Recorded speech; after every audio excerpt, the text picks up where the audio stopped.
Mga mami, mga daddy, tayo'y mayroon tayong bagong update ngayon sa inyo. May bagong recipe tayong nagagawa.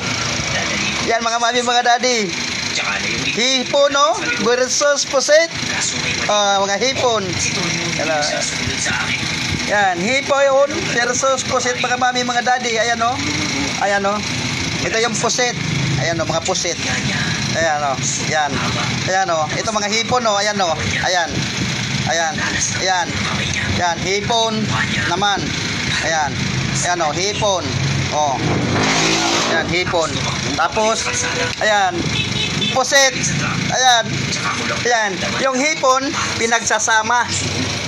Yung hipon pinagsasama sa pusit. Kaya, ang tawag dito, syapul. Syapul. Tapos, lalagyan ng gata.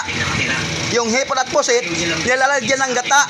Kaya, tikman nyo mga daddy, subukan ninyo. Napakasarap talaga mga mami, mga daddy. Oh. Na-deliver naman namin ang matamis na malang-halang. Ano, pusit to. Oh. Dahil sa nangyari, halos ilang pusit. Hindi biyahe sa gabi. Si Tonyo tumagal lang sa akin ng 1 taon. Tapos, pinauwi niya ng mga magulang doon sa probinsya nila. Sabi ko nga sa kanya, kung sakaling bumalik siya dito sa amin, pwede naman siyang magtrabaho ulit bilang pahinante mo. Kaso wala na akong balita sa kanya. Simula nung uwi siya. Hipon.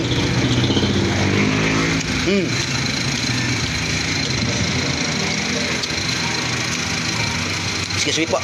Napakasarap pala mga mami, mga daddy. Excuse me po, nabubulol po. Napuno kasi bunga ako sa pagkain.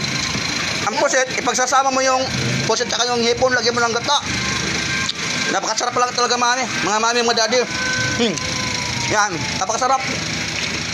Yung tawag dito luto na cham. Luto na cham. Chamba. Ang sarap. Yan na po mga daddy. Ang sarap talaga.